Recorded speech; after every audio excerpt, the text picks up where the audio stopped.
Hello students, जैसा कि हम लोगों ने स्ट्रक्चर ऑफ ऑर्गेनाइजेशन शुरू किया, संगठन की संरचना, और कल मैं आपके साथ डिस्कस कर रहा था और आपको बतलाया मुख्य कार्यपालक और फिर सूत्र और मंत्रणा के बारे में बतला रहा था। जैसा कि आप जानते हो, संगठन के संरचना में हम लोग संगठन के विभिन्न रूप, कितने प्रकार के संगठन हो सकते हैं, उनके बारे में अध्ययन करते हैं। मैंने आपको बतलाया था कि संगठन को प्राइमरीली हम लोग दो वर्गों में बांट सकते हैं, औपचारिक संगठन और अनौपचारिक संगठन। औपचारिक संगठन किसे कहते हैं? वह संगठन जो नियोजित हो, प्राधिकृत हो, व्यवस्थित हो, किसी नियम अथवा कानून के तहत स्थापित किया गया। केंद्र बहुत सारे मंत्रालय हैं, विभाग है, जिला प्रशासन है, पुलिस विभाग है, सब औपचारिक संगठन के उदाहरण हुए। और अनौपचारिक संगठन किसे कहते हैं? वह जो व्यवहारिक है, कार्यात्मक है, स्वस्फूर्त है।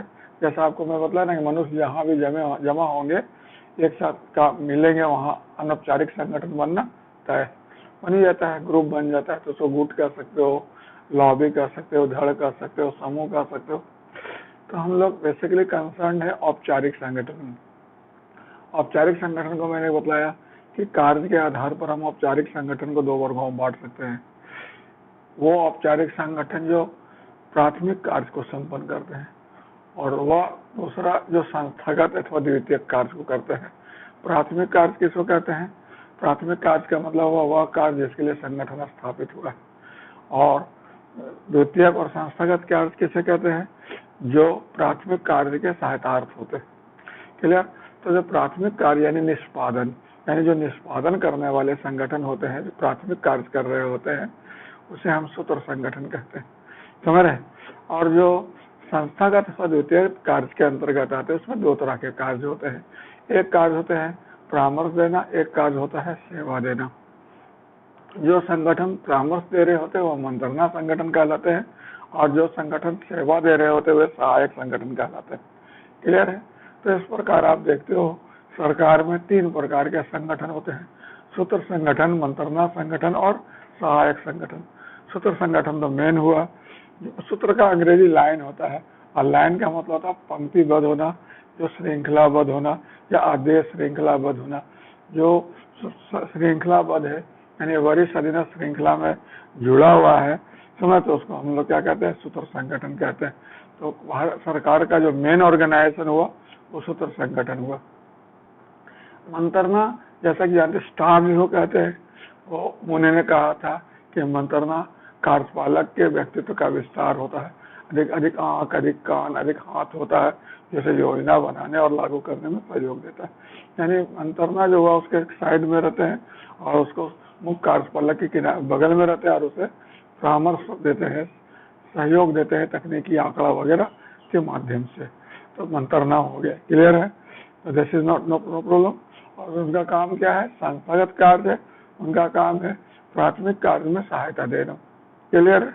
और तीसरा क्या होता है? सहायक अभिकरण।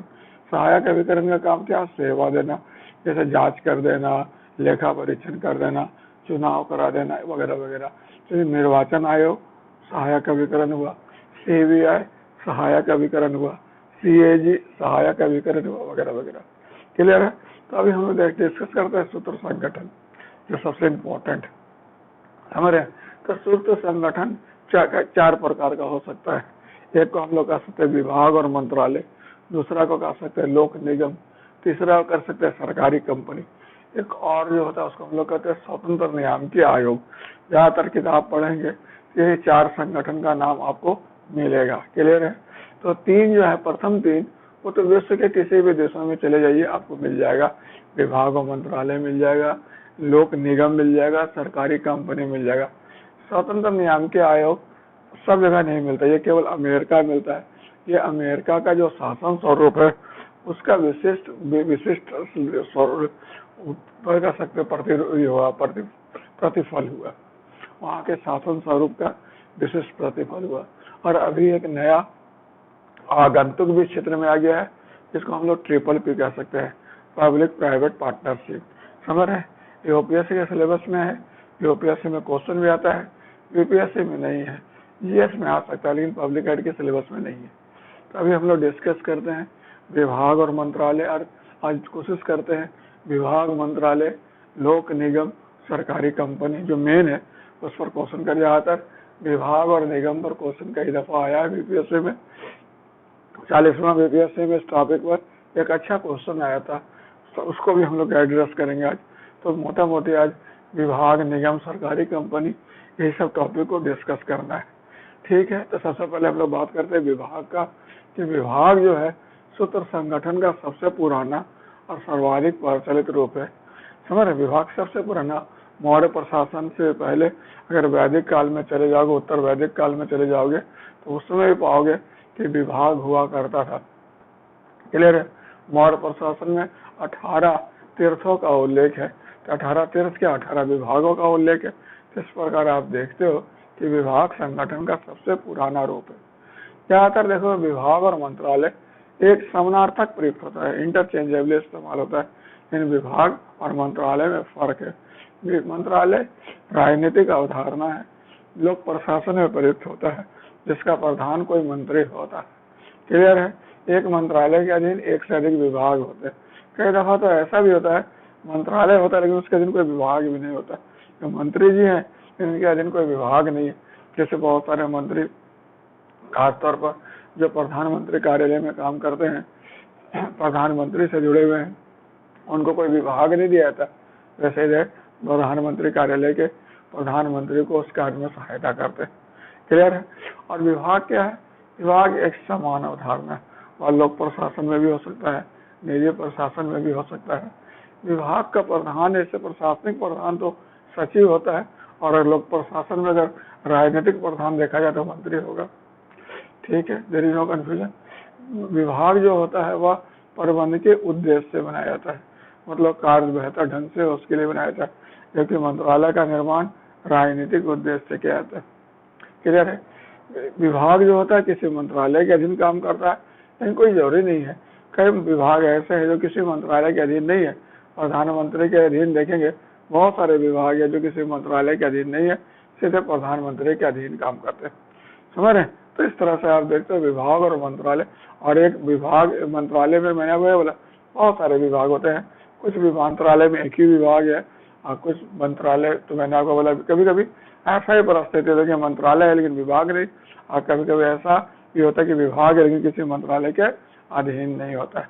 तो विभाग और मंत्रालय लगभग एक ही जैसा कंसेप्ट। जैसा देखोगे 1947 में जब देश आजाद हुआ तो उस समय केंद्रीय सचिवालय में 18 विभाग काम कर रहे थे, और जैसे देश आजाद हुआ वे सब के सब मंत्रालय बन गए। So this is basic. मतलब विभाग और मंत्रालय में वही पॉलिटिकल डिफरेंस हो कि पॉलिटिकल, और मंत्री जी बैठ गए तो मंत्रालय बन गया, नहीं तक बैठे था तो विभाग।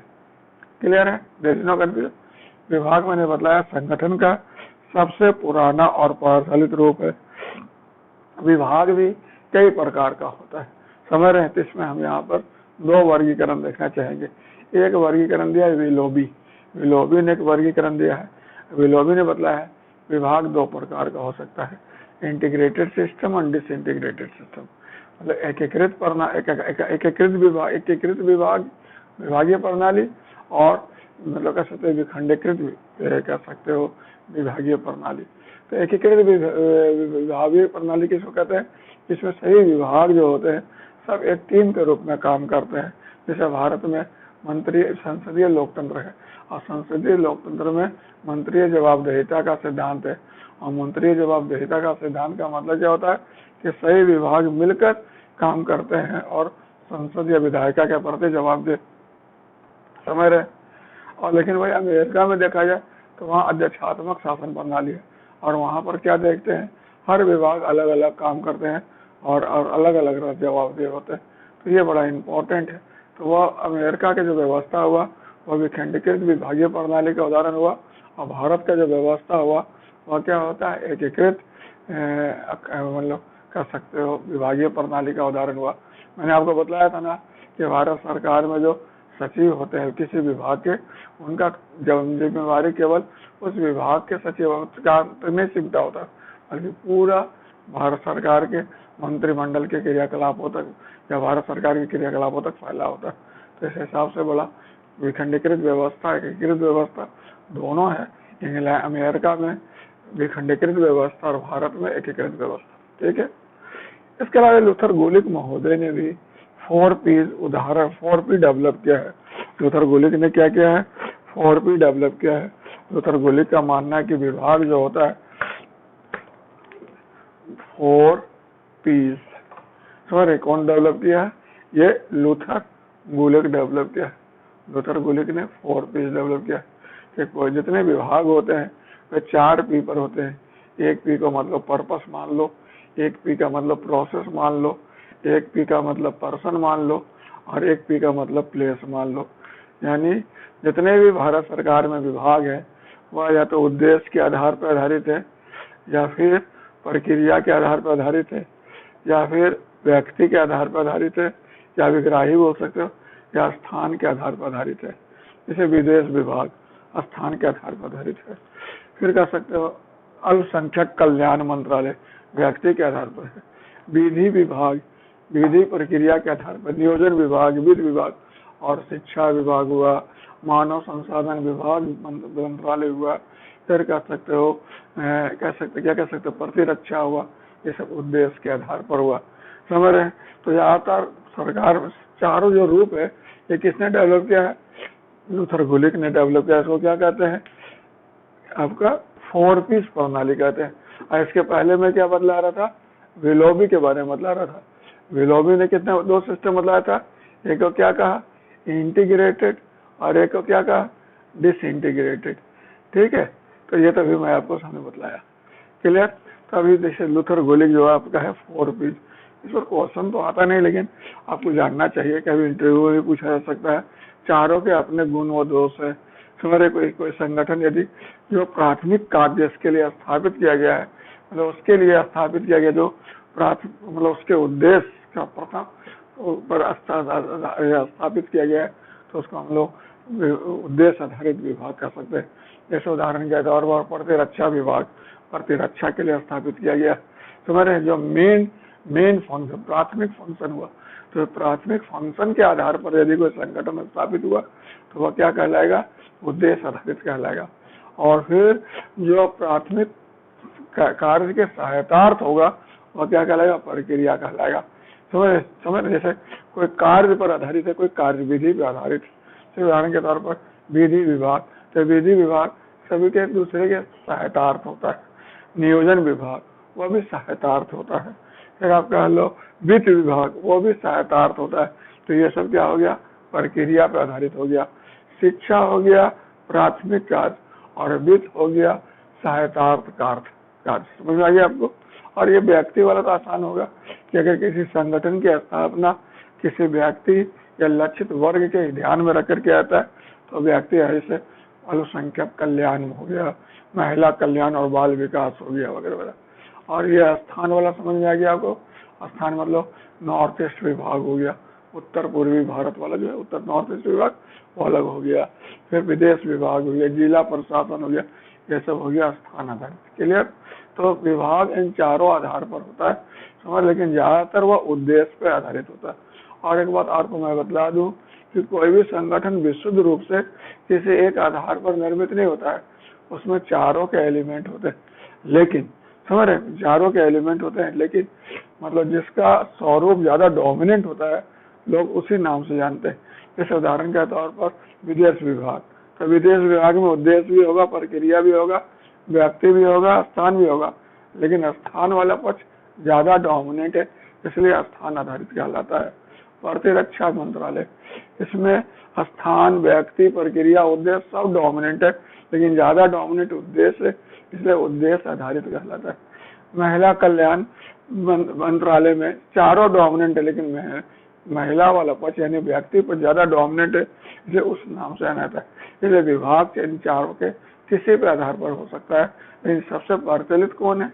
उद्देश्य आधारित। Clear? There is no confusion. अब हम लोग देखते हैं विभाग के विशेषताएं क्या होती है। विभाग की विशेषता कैसे विभाग की स्थापना की जाती है आपको पता है?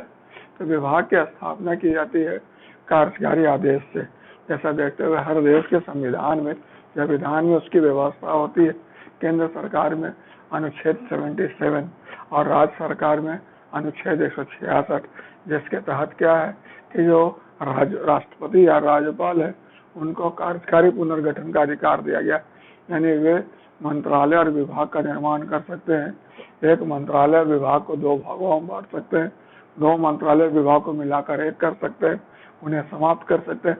तो कार्यकारी पुनर्गठन का अधिकार, यानी कि विभाग का स्थापना कैसे होता है, तो अनुच्छेद 77 के तहत कार्यकारी आदेश के द्वारा होता है। There is no confusion, clear है। अनुच्छेद 77 केंद्र के लिए, राज्य में 166 के तहत राज्यपाल के द्वारा मतलब कार्यकारी आदेश के तहत होता है। विभाग का अपना कोई वजूद नहीं होता, वह राज्य का भाग माना जाता है और राज्य को जो संप्रभुता मिला होता है उसको हासिल करता है विभाग। यानी विभाग जो भी काम करेगा वह राज्य के भाग के रूप में करेगा। वह संपत्ति अर्जित करता है या फिर वह कह सकते हैं अनुबंध प्राप्त करता है या कानूनी वाद विवाद में संलग्न होता है, तो वह राज्य के भाग के रूप में होगा। अपने लेवल पर उसको इस स्तर पर यह अधिकार प्राप्त नहीं होंगे। क्लियर है, देयर इज नो कंफ्यूजन। इसका जो होगा, जो विभाग होगा वह मतलब राज्य की संप्रभुता को धारण करेगा। जो संप्रभुता राज्य को मिला हुआ है वही संप्रभुता विभाग को भी मिला हुआ रहेगा। क्लियर है, यानी आप किसी विभाग, सरकारी विभाग पर मुकदमा करते हैं, अगर राज्य में मुकदमा करते हैं तो आप राज्यपाल पर मुकदमा कर रहे हैं, क्योंकि राज्य का संवैधानिक प्रधान राज्यपाल होता है। और उसी प्रकार अगर केंद्र में मुकदमा करते हैं किसी विभाग पर तो आप राष्ट्रपति पर कर रहे हैं, क्योंकि केंद्र में संवैधानिक प्रधान राष्ट्रपति होता है, या भारत सरकार हुआ, राज्य में राज्य सरकार हुआ। आपको विभाग का अपना बजट नहीं होता, उसे क्या होता है, जो सामान्य बजट बनता है उसी से उसको पैसा दे दिया जाता है और उसका जो पैसा जमा होता है वह सीधे राजकोष में जमा होता है। यानी विभाग का अपना कोई फंड नहीं होता, अपना उसका अलग से कोई निधि नहीं होता है। जैसे आप देखते हो भारत में 1917 के पहले जब समझ देखते हो आप कि रेल बजट अलग था, रेल का अपना फंड हुआ करता था, लेकिन अब तो रेल बजट को खत्म कर दिया गया और सामान्य बजट से ही मिला दिया गया। तो इस प्रकार क्या है कि रेल का जितना पैसा होगा वह कहाँ जमा हो जाएगा, राजकोष में जमा हो जाएगा। और रेल को पैसा कहाँ से मिलेगा, तो जो सरकार बजट बनाएगी उसमें रेल का आवंटन कर दिया जाएगा। कोई कंफ्यूजन नहीं।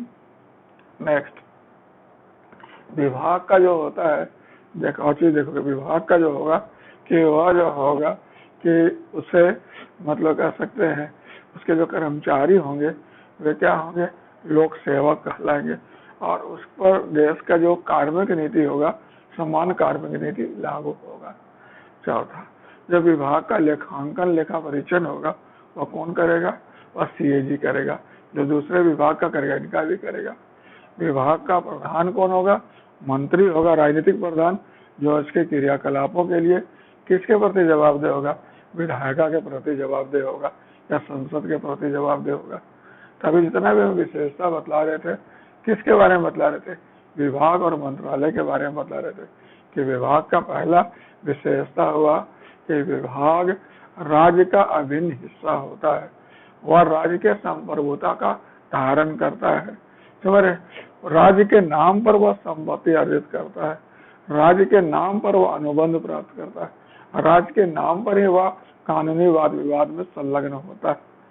विभाग का अपना फंड भी नहीं होता है, उसे बजट के माध्यम से हर वर्ष पैसे मिलते हैं और उसका जो पैसा होता है वो राजकोष में जमा हो जाता है। विभाग का रिप्रेजेंटेशन कौन, प्रधान कौन होता है, तो विभाग का प्रधानमंत्री जी होते हैं, जो उनके विभाग के क्रियाकलापों के लिए विधायिका के प्रति जवाबदेह होते हैं। विभाग का हमारे जो लोक सेवक कर्मचारी होते हैं उनको लोक सेवक कहते हैं और देश का कार्मिक नीति उन पर पूरी तरह लागू होगा। समझ रहे हैं। फिर विभाग पर देखो सरकार के जितने नियम कानून है सब लागू होंगे। विभाग का लेखांकन लेखा परीक्षण सीएजी करेगा।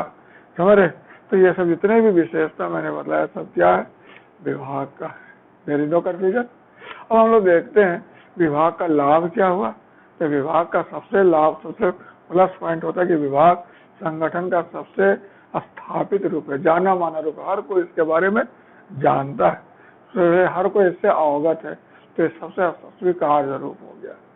दूसरा क्या होता है, इसका दूसरे मंत्रालय और विभागों से यह दूसरे सरकार के अभिकरणों से बेहतर संबंध होता है।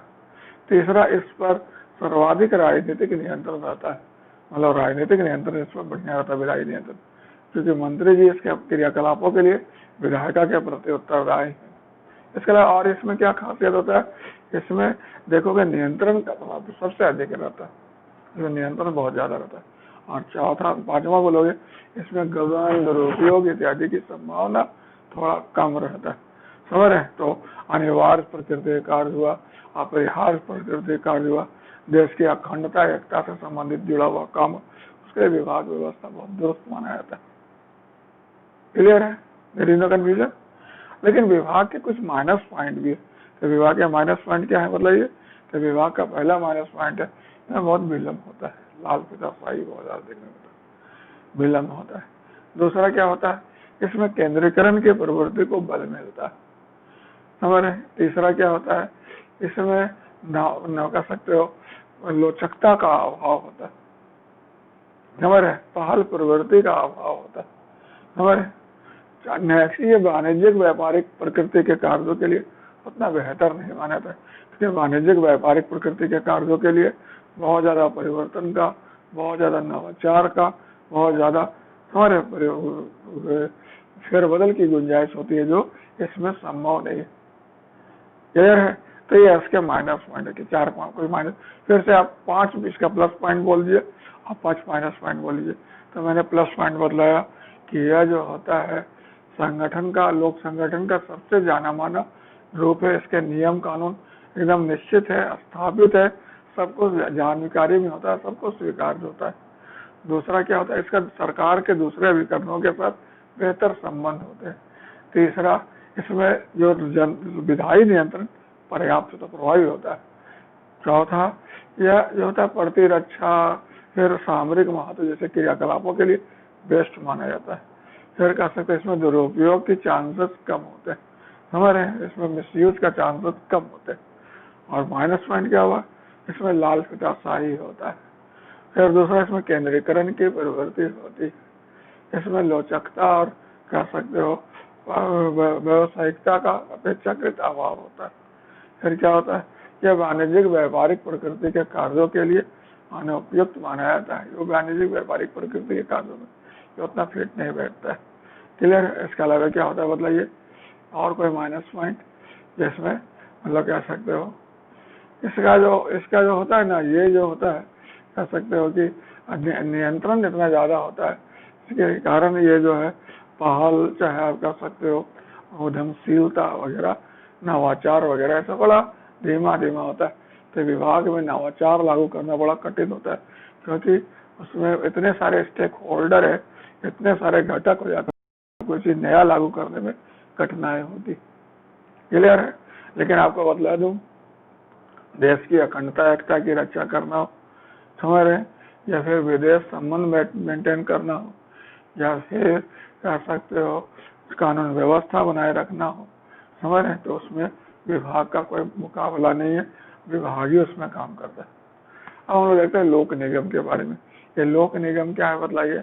लोक निगम को अंग्रेजी में पब्लिक कारपोरेशन कहते हैं।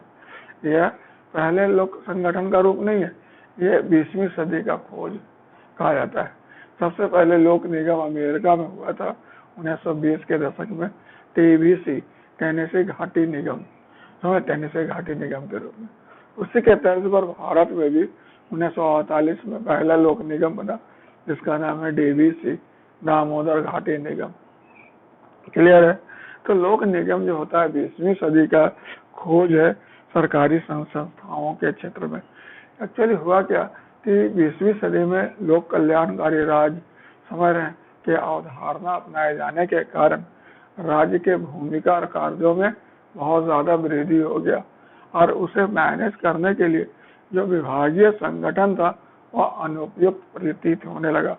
तो फिर उसको मैनेज करने के लिए लोक निगम की स्थापना या नए संगठन की उत्पत्ति हुई, जिसमें लोक निगम सबसे महत्वपूर्ण है। लोक निगम, लोक और निगम दो शब्द का योग है। लोक का मतलब यहाँ सरकारी मान लो, और निगम का मतलब क्या होता है, नी मतलब नहीं, गम मतलब जाने वाला, जो समाप्त नहीं हो सकता है, जो जाने वाला नहीं है, जो निरंतर चलने वाला है, जो राजनीतिक परिवर्तनों से अप्रभावित निरंतर व्यवहार बना रहता है उसी को हम लोग निगम कहते हैं, समझ रहे हैं। और चूंकि इसकी मतलब व्यवस्था संसद द्वारा किया जाता है, संसद में प्रस्ताव लाया जाता है, संसद के अधिनियम से बनता है, इसलिए इसको संसद का संरक्षण प्राप्त होता है।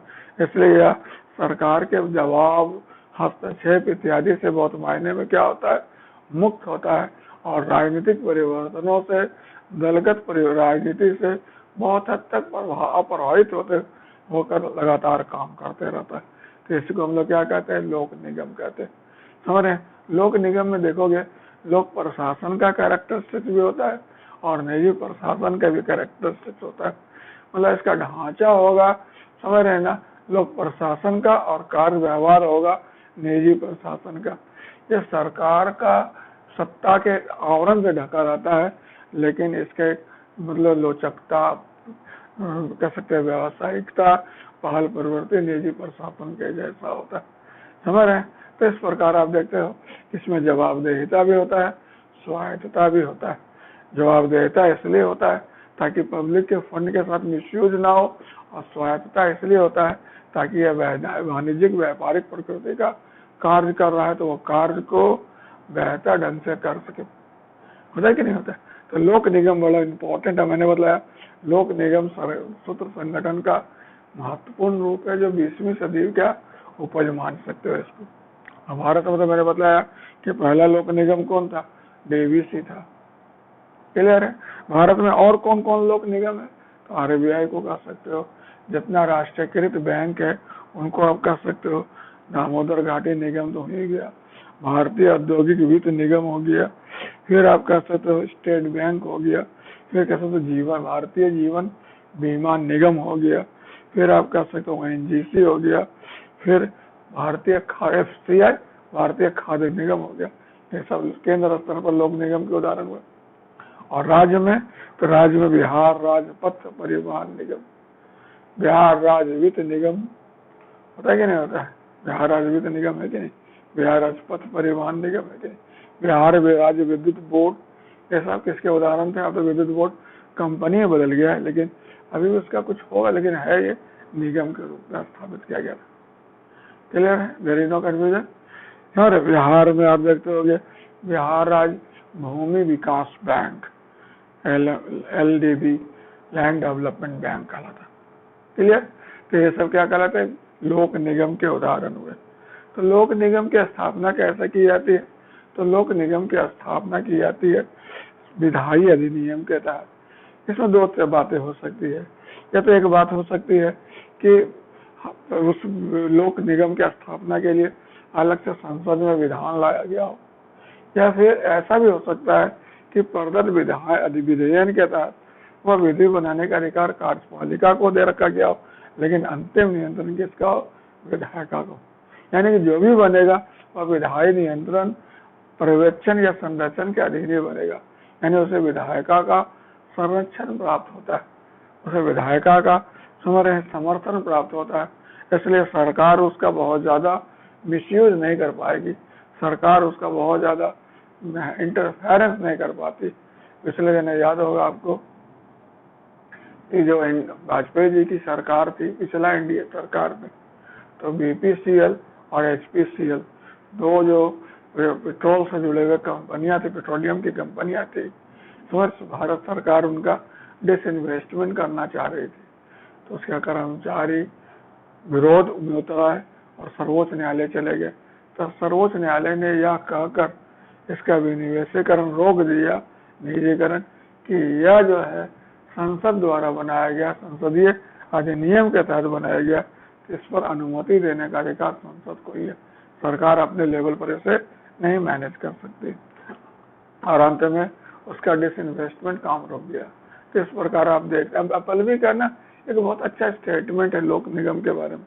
ये लोक निगम वर्चुअली को सरकार को उसने मतलब कर्कश माना है, मतलब सरकार रूपी कर्कश हाथों में सौंपने के पहले उसे क्या होता है, माता रूपी संसद का संरक्षण वात्सल्य प्राप्त होता है। माँ जिस तरह अपनापन देती है, संरक्षण देती है, वैसे लोक निगम को संसद संरक्षण देती है, उसको समर्थन देती है, और कार्यपालिका का जो स्वाभाविक प्रवृत्ति है उसका मिसयूज करना, उसको मैनिपुलेट करना, वो उससे बचाता है। समझ रहे ना? तो ये बड़ा इम्पोर्टेंट है कि इसमें मतलब कह सकते हो कि स्वायत्ता दिया गया है, लेकिन स्वायत्ता केवल वाणिज्यिक व्यापारिक हित के लिए ये, और उत्तरदायित्व जबरदस्त है, और विधायिका इस पर नियंत्रण रखती। तो इसकी स्थापना कैसे होगा? मैंने बताया या तो पृथक विधायी अधिनियम के तहत हुआ, या विधायी नियम के तहत कार्यकारी आदेश द्वारा हो, दोनों हो सकता है। दूसरा क्या होगा मतलब इसका पृथक वैधानिक दर्जा होता है। क्लियर है? और यह अपने नाम पर संपत्ति एक्वायर कर सकता है, कॉन्ट्रैक्ट साइन कर सकता है, और कानूनी वाद विवाद में संलग्न हो सकता है। क्लियर है? इसका जो देखोगे, इसका पृथक वित्त होता है, और इसके वित्त में कौन कौन होते हैं? इसका लाभ हुआ, इसका पूंजी हुआ, इसका ऋण हुआ, जिसका यह अपने व्यापारिक हित के अनुसार प्रयोग करने में सक्षम होता है। क्लियर हुआ? फिर इसके बाद देखते हो, इसके कर्मचारी इसके अपने होते हैं, और इनका अपना कार्मिक नीति भी होता है, और लोक सेवक इसमें बहुत कम प्रतिनियुक्ति पर कभी गए और कुछ दिन रहकर लौट आते हैं। समझ रहे हैं? इसका लेखांकन लेखा परीक्षण स्थापना के समय जो निर्धारित प्रावधान है उसी के अनुसार होगा। क्या स्थापना के समय क्या प्रावधान निर्धारित किया गया था, सीएजी करेगा या ऑडिट बोर्ड करेगा या प्राइवेट ऑडिटर करेंगे, जैसा स्वरूप निर्धारित किया गया उसी के अनुसार इसका लेखा परीक्षण होगा। इसका और क्या इसमें खासियत है बताइए? और इसमें खासियत होता है कि ये सरकार के अनावश्यक नियंत्रण कानून वगैरह से क्या रहता है, मुक्त रहता है। इसका जो प्रबंधन होगा वो बोर्ड ऑफ डायरेक्टर द्वारा होता है, और इसमें पूरा का पूरा पूंजी सरकार का ही लगा रहता है। समझ रहे? यह पूरा पूंजी सरकार का लगा होगा, और इसका प्रबंधन बोर्ड ऑफ डायरेक्टर द्वारा किया जाएगा, जिसकी नियुक्ति सरकार करेगी। क्लियर है? There is no confusion. तो दिस इज बेसिक पॉइंट जो विभाग का लोक निगम का खासियत है। तो दो चार रिपीट कर सकते हैं आप? बिल्कुल कर सकते हैं। इसकी स्थापना विधायी अधिनियम के तहत होता है। नंबर 2 क्लियर हो गया? इसमें इसका पृथक वैधानिक दर्जा होता है। नंबर 3 इसका मतलब कर सकते हो इसमें पूरा पूंजी सरकार का लगा होता है। चौथा इसका अपना वित्त होता है, जिसका अपने हिसाब से मैनेज कर सकता है। इसके लोक सेवक इनके अपने होते हैं, इनका अपना कार्मिक नीति होता है। ठीक है? आइंदा प्रबंधन कौन करता है? बोर्ड ऑफ डायरेक्टर करता है, जिसका नियुक्ति सरकार करती है। तो इसका लाभ क्या हुआ? इसके कई लाभ हैं। तो सबसे इम्पोर्टेंट लाभ होता है कि इससे दैनिक प्रशासन में बहुत सारा स्वायत्ता मिली होती है, यह अपने हिसाब से काम कर सकता है। दूसरा, यह राजनीतिक मतलब हस्त प्रभाव और दलगत विचार से मुक्त होता है। इसको दलगत राजनीति से उतना लेना देना नहीं, राजनीतिक हस्तक्षेप से स्वतंत्र होता है। इसमें आप देखोगे निजी क्षेत्र के दक्षता या वाणिज्यिक दक्षता और सार्वजनिक क्षेत्र के जवाबदेहिता दोनों का समावेश होता है। वाणिज्यिक दक्षता निजी क्षेत्र से और लोक जवाबदेहिता सार्वजनिक क्षेत्र से। यह जो हुआ कह सकते हो आर्थिक जीवन पर सामाजिक नियंत्रण का एक बहुमूल्य तकनीक मान सकते हो। आर्थिक जीवन पैसा कौड़ी वाला, और सामाजिक नियंत्रण मतलब विधायी नियंत्रण का।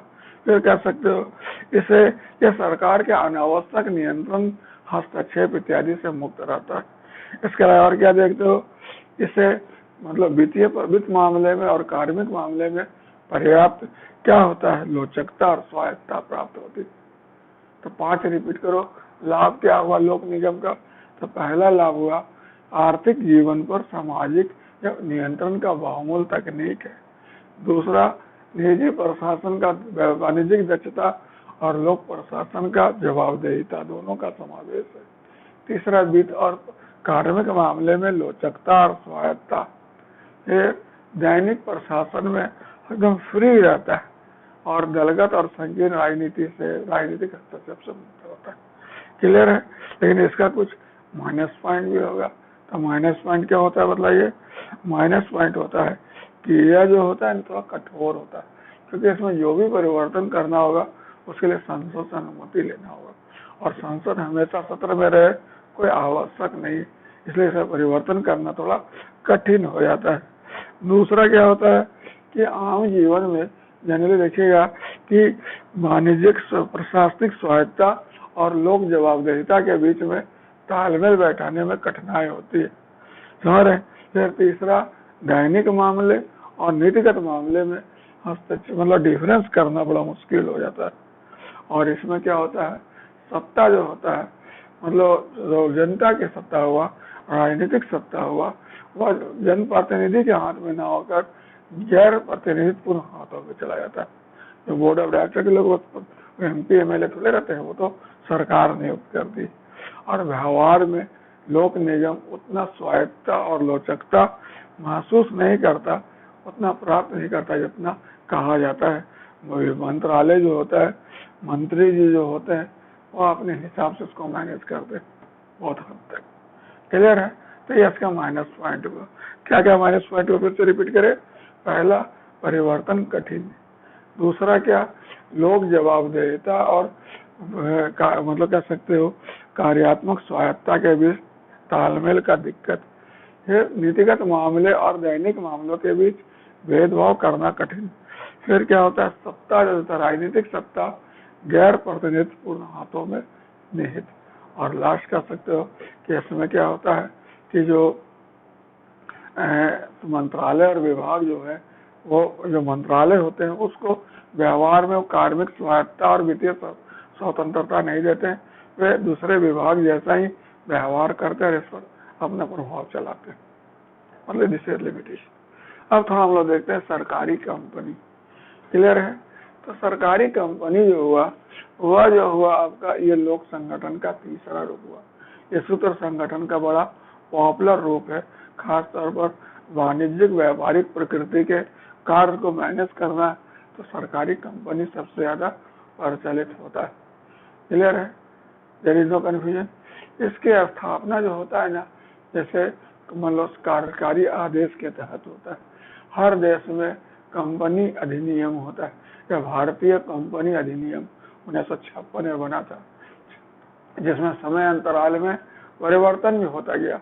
जैसा भारत में 2013 में अभी परिवर्तन किया गया है भारतीय कंपनी अधिनियम में, और वर्तमान में सरकारी कंपनी इसी के हिसाब से काम करती। क्लियर है। तो सरकारी कंपनी में सर्वाधिक लोचकता होती है, व्यवसायिक स्वायत्ता होती है। सब विभाग में सबसे कम, लोक निगम में थोड़ा ज्यादा, और सबसे ज्यादा किस में होता है, सरकारी कंपनी में। क्लियर है, देयर इज नो कंफ्यूजन। तो मैंने बताया कि सरकारी कंपनी लोक संगठन का सर्वाधिक प्रचलित रूप है, खास तौर पर उन क्षेत्रों में जहां वाणिज्यिक व्यापारिक प्रकृति के कार्य संपन्न होना होता है। यह कार्यकारी आदेश द्वारा स्थापित होते हैं। ये जैसे भारत में भारतीय कंपनी अधिनियम 1956 के तहत जो 2013 में परिवर्तन हुआ, उसके तहत स्थापित और संचालित होते हैं। क्लियर है, देयर इज नो कंफ्यूजन। सरकारी कंपनी उस कंपनियों कहते हैं जिसमें पूरा का पूरा पैसा सरकार का, या फिर अधिकतम 51% का, न्यूनतम 51% सरकार का होता है। समझ रहे हैं, देयर इज नो कंफ्यूजन। उसको सरकारी कंपनी कहते हैं। पहले या तो पूरा पैसा सरकार का लगा होगा, या न्यूनतम 51% पूरा, यानी चूंकि शेयर सरकार का ज्यादा होता है, इसलिए सरकारी कंपनी कहलाता है। तो फिर और जो बचा हुआ उसमें कौन हो सकता है, उसमें निजी कंपनी भी हो सकते हैं, निजी क्षेत्र के भी लोग हो सकते हैं, ऐसा हो सकता है। क्लियर है, 2, 3 जितना भी हो सकता है, लेकिन वर्चुअली सरकारी कंपनी हुआ जिसमें पूरा का पूरा पैसा या तो सरकार लगा रखी है, पूरा पूंजी सरकार का, या फिर कम से कम 51% चुकता पूंजी जो होता है सरकार का होता है। क्लियर है, there is no confusion. Clear है। सरकारी कंपनी को हम लोग 3 वर्गों में बांट सकते हैं। एक कह सकते हैं जिसको पब्लिक लिमिटेड कंपनी कह सकते हैं, दूसरे को प्राइवेट लिमिटेड कंपनी कह सकते हैं, और तीसरे को क्या कहते हैं, सिंगल मतलब कह सकते हैं वन मैन कंपनी, जिसका व्यवस्था 2013 के अधिनियम में किया गया कि 1 पर्सन कंपनी भी हो सकता है। क्लियर है। तो जो वर्चुअली होता है जिसको प्राइवेट लिमिटेड कंपनी कहते हैं, उसका क्या मतलब होता है इसमें शेयर धारकों की न्यूनतम संख्या 2 और अधिकतम 200 हो सकता है। समझ रहे हैं? न्यूनतम संख्या 2 और अधिकतम कितना होगा? क्या? 200। तो उसको हम लोग क्या कहते हैं? प्राइवेट लिमिटेड कहते हैं। इसमें शेयर हस्तांतरण करने का अधिकार थोड़ा सीमित होता है। और पब्लिक लिमिटेड सरकारी कंपनी किसको कहते हैं? जिसमें न्यूनतम शेयर धारकों की संख्या 7 और अधिकतम अनिश्चित होता है, जितना रहे उसको कोई दिक्कत नहीं। क्लियर है? तो जैसे public limited company, private limited company और एक 1 पर्सन कंपनी, 3 प्रकार का सरकारी कंपनी वर्तमान में है। क्लियर है? तो ये कंपनी जो होता है, क्लियर है, ये कंपनी, इसकी स्थापना कैसे होती है? तो कार्यकारी आदेश के तहत होती है। क्लियर है? तो जैसे भारतीय कंपनी अधिनियम बना हुआ, उसके अंदर प्राइवेट सेक्टर की भी कंपनियां बन सकती है और पब्लिक सेक्टर की भी कंपनियां बन सकती है। नियम दोनों के लिए कॉमन है। क्लियर है?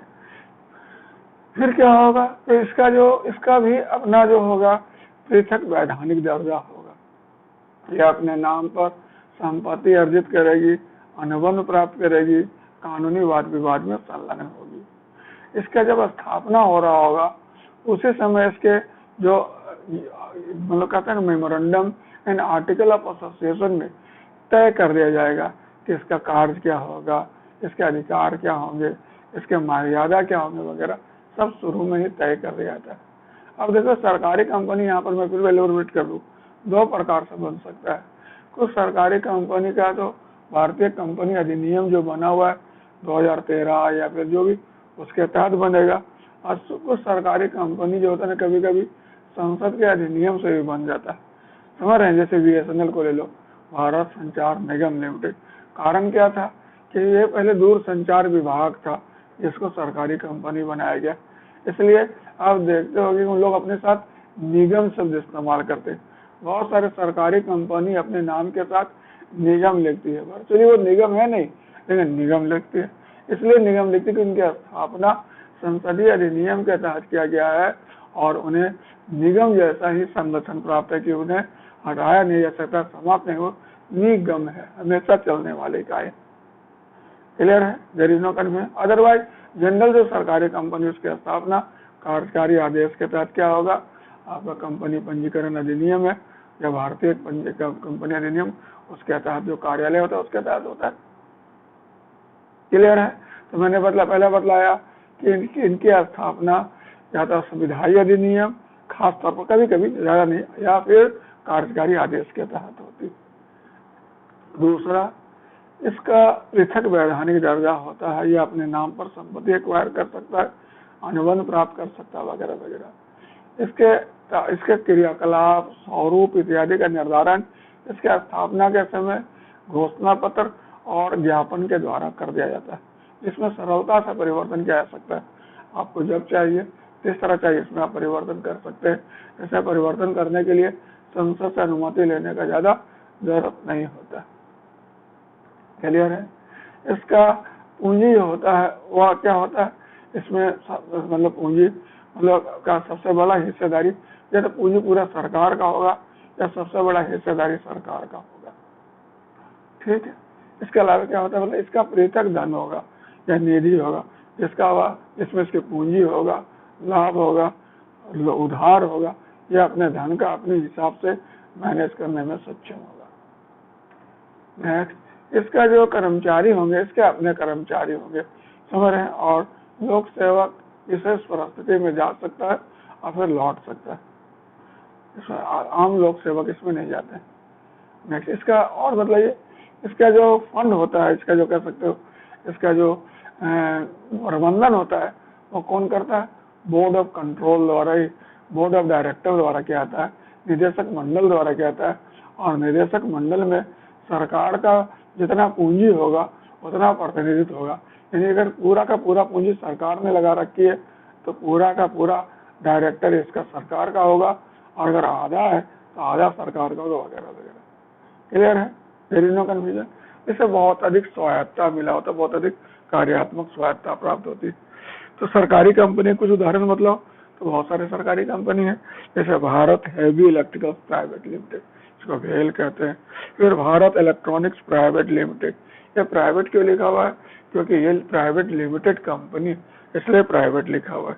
इसके अलावा हिंदुस्तान मशीन टूल्स ले लो, फिर fertiliser corporation of India limited, फिर आप ले लो हिंदुस्तान इंसेक्टिसाइड्स लिमिटेड, फिर आप ले लो इंडियन टेलीफोन इंडस्ट्रीज लिमिटेड, फिर ले लो आप नेशनल कोल डेवलपमेंट कारपोरेशन, फिर आप ले लो इंडियन टूरिज्म डेवलपमेंट कारपोरेशन, भारतीय पर्यटन विकास निगम, फिर इंडियन ऑयल कारपोरेशन।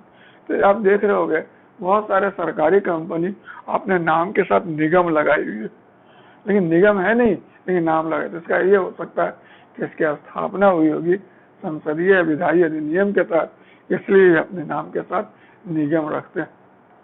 क्लियर है? There is no confusion. अब हम लोग यहाँ पर देखते हैं राज्य में भी बहुत सारे सरकारी कंपनी होगी। बिहार में कोई सरकारी कंपनी का नाम बोलिए तो बतला सकते हैं आपको, बिहार राज्य पर्यटन विकास निगम लिमिटेड, नाम तो सुना होगा। दूसरा बिहार राज्य पुल निर्माण निगम लिमिटेड। क्लियर? तीसरा हो गया Bihar electronics private limited, sir Bihar scooters private limited. तो इस तरह बहुत सारा कंपनी बिहार में भी है, समझ रहे हैं, जो स्थापित किया गया। क्लियर है? तो सरकारी कंपनी विभाग मतलब कह सकते हो इसकी बड़ी खासियत, इसकी बहुत सारी विशेषताएं, समझ रहे क्या क्या विशेषता? अभी मैं थोड़ी देर पहले बता रहा था कि इसका सबसे पहला होता है पृथक वैधानिक दर्जा होता है। दूसरा इसकी स्थापना कार्यकारी आदेश के तहत होता है। तीसरा इसमें पूरा का पूरा पूंजी सरकार का होता है या सबसे बड़ा हिस्सेदार सरकार होता है। इसका प्रबंधन निदेशक मंडल द्वारा होता है और निदेशक मंडल में सरकार का कितना पूंजी लगा है उसी अनुसार इसका निदेशक नियुक्त होंगे। फिर क्या होगा, इसका कर्मचारी इसके अपने होते हैं और लोक सेवक इसमें केवल प्रतिनियुक्ति के आधार पर जाता है।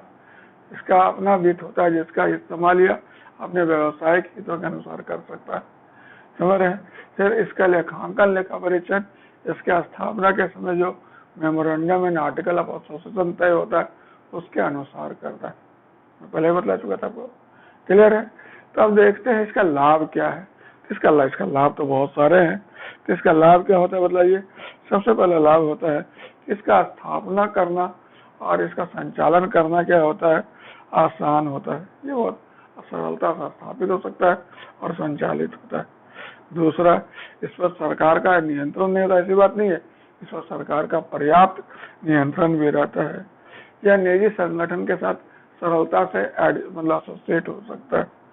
और इसे दैनिक प्रशासन में स्वायत्ता मिली होती है, समझ रहे हैं।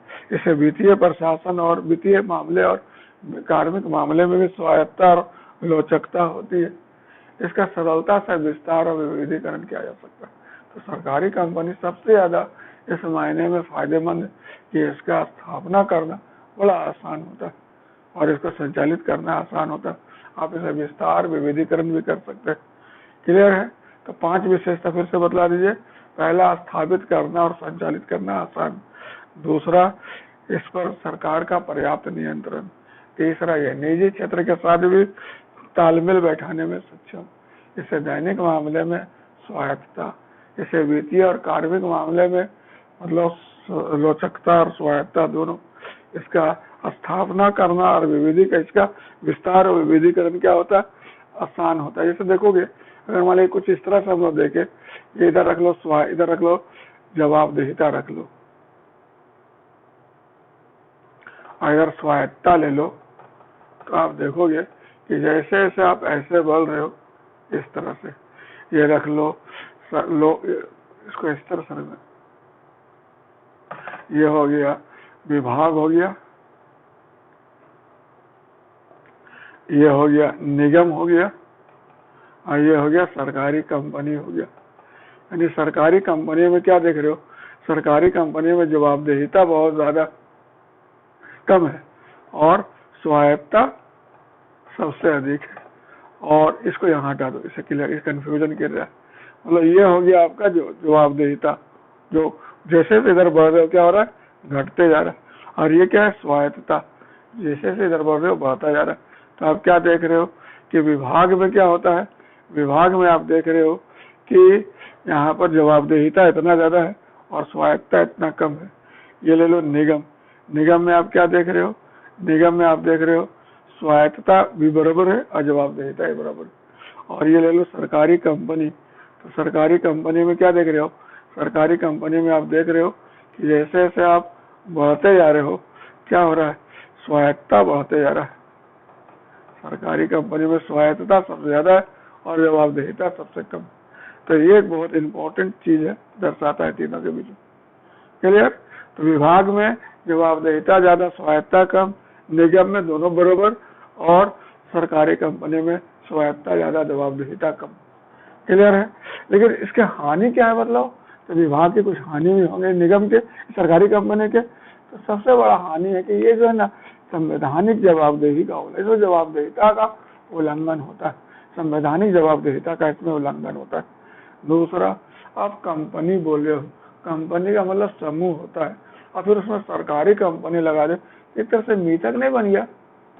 कंपनी का मतलब समूह है और सरकारी कंपनी में कोई समूह तो होता नहीं, इसलिए तो ये तो कंपनी जो स्वरूप है उसके साथ कह सकते हैं मित्र मतलब खिलवाड़ टाइप का हो गया।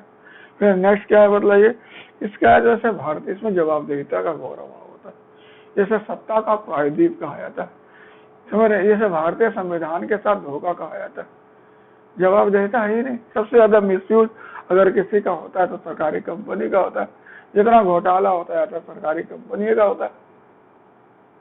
ज्यादातर बदहाल अगर स्थिति देखो तो सरकारी कंपनी का, इंडियन एयरलाइंस ले लो, BSNL ले लो, बदहाल स्थिति है कि नहीं। क्लियर? तो दिस इज बेसिक पॉइंट जो इम्पोर्टेंट है यहाँ पर। क्लियर? अब यहाँ पर हम देखते हैं कि वर्चुअली समझ रहे हैं कि तीनों आपके पास अवेलेबल है।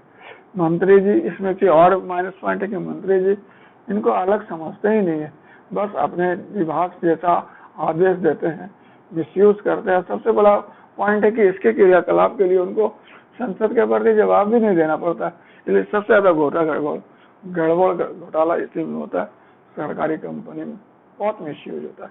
तो दो तीन में पहला लिमिटेशन, मतलब पहला लिमिटेशन हो गया कि इसमें संविधान के साथ धोखा और संवैधानिक जवाबदेहिता का अभाव होता है।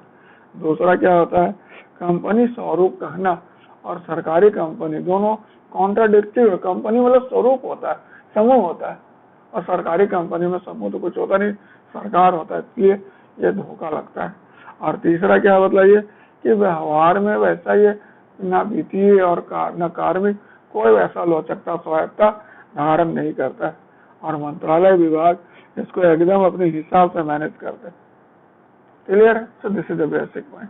तो ये डायग्राम समझ में आया कि जैसे जैसे आप इधर बढ़ रहे, स्वायत्ता बढ़ते जा रहा है, जवाबदेहिता बढ़ते जा रहा है, तो विभाग में जवाबदेहिता सबसे ज्यादा, स्वायत्ता सबसे कम, और सरकारी विभाग में स्वायत्ता सबसे ज्यादा, जवाबदेहिता सबसे कम, और निगम में दोनों का समावेश है। क्लियर है? ये तो समझ में आ गया आपको। अब हम लोग देखते हैं कि कुछ और भी लोग सूत्र संगठन के रूप हो सकते हैं, सूत्र संगठन के और विशेष, लेकिन मेन यही था। समझ कौन कौन था, विभाग, निगम, कंपनी, जैसे कुछ होल्डिंग कंपनी होते, समझ रहे, दो चार एक ही क्षेत्र में काम करे कंपनियों को मिला दिया जाता है तो फिर वह होल्डिंग कंपनी बन जाता है। समझ रहे। फिर देखते होंगे कुछ जैसे कंट्रोल बोर्ड होते हैं, जैसे नदी घाटी सब का जो परियोजना जो होता है उसको मैनेज करने के लिए संसद के अधिनियम के तहत कंट्रोल बोर्ड बनाया जाता है। कभी कभी देखते हुए कोई किसी खास कार्य को प्रमोट करने के लिए ट्रस्ट बनाया जाता है, ऑर्गेनाइजेशन है तो पब्लिक ट्रस्ट कहते हैं। जैसे UTI की स्थापना संसद के द्वारा 1963 में वही इसी के तहत किया गया है, पब्लिक ट्रस्ट ऑर्गेनाइजेशन के तहत। कभी कभी देखते हो गया किसी का आयोग टाइप का, बोर्ड टाइप का व्यवस्था की जाती है किसी क्षेत्र को, जैसे खादी ग्राम उद्योग को प्रोत्साहन देने के लिए खादी ग्राम उद्योग बोर्ड की स्थापना की गई। फिर जैसे किसी वस्तु को प्रमोट करने के लिए भी कॉमोडिटी बोर्ड की स्थापना की जाती है, जैसे चाय बोर्ड हुआ, रबड़ बोर्ड हुआ, कॉफी बोर्ड हुआ। फिर बहुत सारे कोऑपरेटिव सोसाइटियां बनाई जाती है, जैसे भारतीय दुग्ध विकास निगम ले लो, भारतीय व्यापार मेला प्राधिकरण ले लो।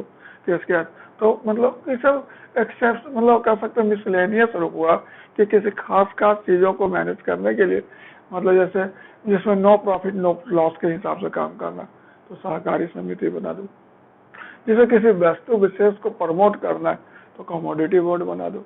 जिसमें कोई कह सकते हो मतलब कह सकते हो लार्जर इंटरेस्ट को सर्व करना है तो पब्लिक पर ट्रस्ट बना दो।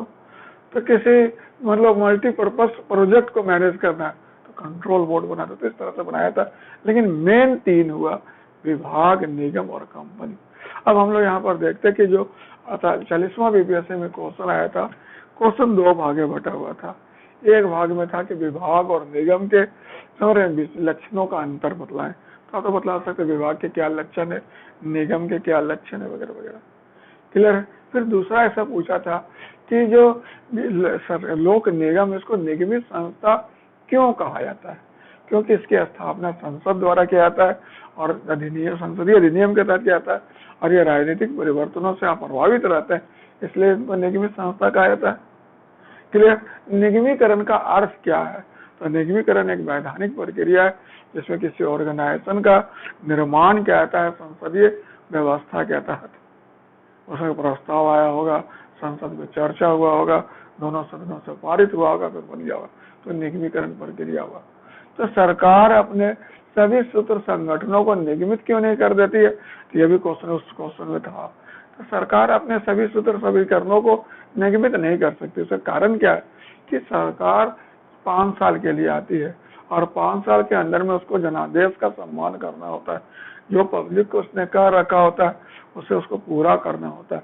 तो उसे उस काम को करने के लिए पूरा अपने हिसाब से व्यवस्था की जरूरत होती है।